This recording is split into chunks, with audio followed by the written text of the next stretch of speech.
So let's introduce ourselves. What's your name? I'm Tom Reedman. Up Tom. here they call me Tahoe Tom. Tahoe Tom. Tahoe Tom. What's the story behind the nickname? Years ago when I was on ski school, they called the upper stretch Tahoe Trail, and this was a Tahoe chairlift. It was a 4-pack at that time. I see. And we had a very, very busy holiday weekend. And I went out about 9 o'clock in the morning, and every time I got done with a lesson, they'd hand me another ticket, and I just did another lesson, another lesson, another lesson. Non-stop, all day. No lunch, just bathroom breaks. And at the end of the day, I walked into the instructor's little lounge, and I sat down on a chair and exhausted. I think I've been Tahoe'd.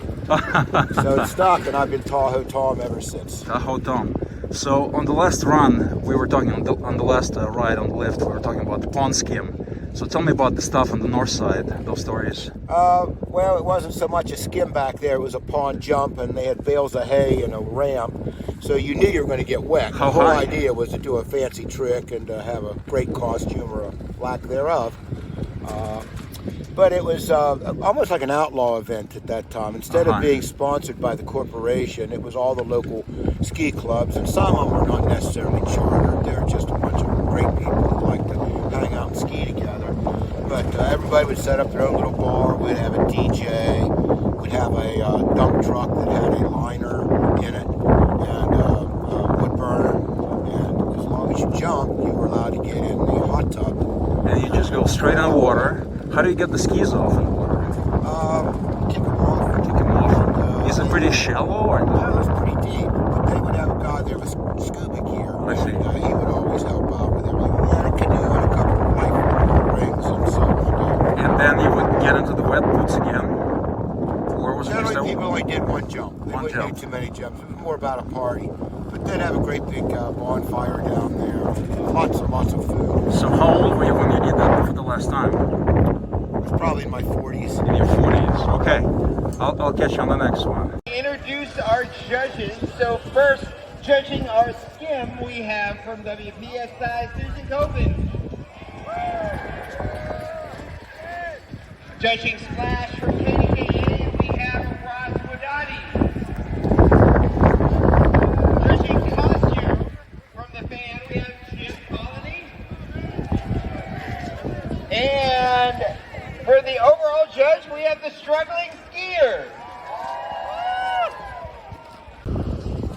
All right, we're back with Tahoe Tom. So, Tahoe Tom, I got a question for you, which is not exactly about skiing, but it's about the interplay of skiing and life, existence as such. Sort of a contemplative, philosophical question. How does skiing help you in life? Is there any kind of existential aspect to it for you? It keeps you from being a shut-in the wintertime. Okay.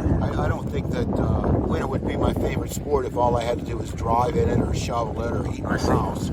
So it gives you an opportunity to really be social. You never find a better bunch of people than skiers. How come? I mean, what is it about this bunch of people? I don't think that we're really in competition with each other. I see. Just, we all ski at our own levels, but we all enjoy the same thing. You get on a chairlift and you open up to people, and at the end of the run you say something. At the end of the run you say something like "Have a great day" or "Have a good one," and go on your way. Hey, buddy! I love it. I love it.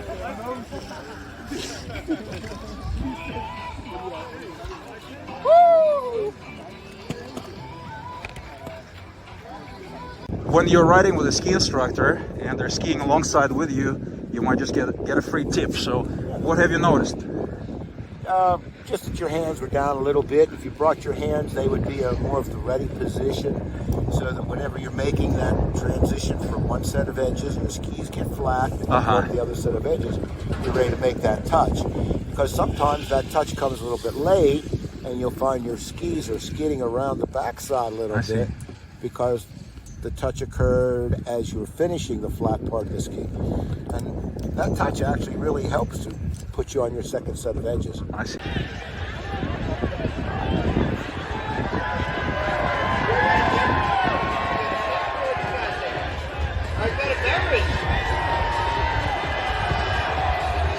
Now, judges, before you jump. I became a lifeguard here, and they made me an offer I couldn't refuse. They said, if you can continue to lifeguard start here, we'll give you a place to stay, and you can commute to college. Huh. So I went to college, became an English teacher, and they still made it nice for me. They said, we'll still figure a way to give you 40 hours a week. Yeah, skiing. By that English time, teacher. I was lifeguarding, shucking shrimp, pressure washing parking lots, putting furniture into condos, anything else that could be done because of the family-owned place here. And eventually became an instructor because of my support for their Austrian and German instructors who needed English lessons.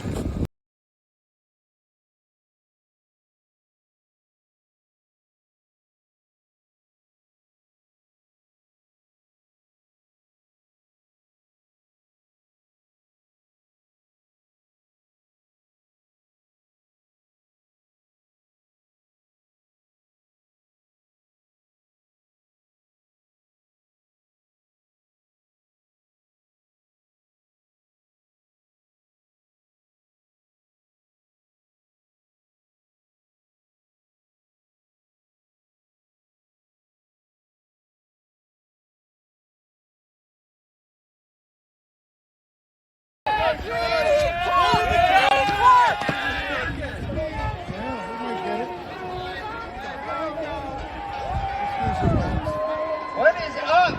Oh, we got one. Can we get a second ball?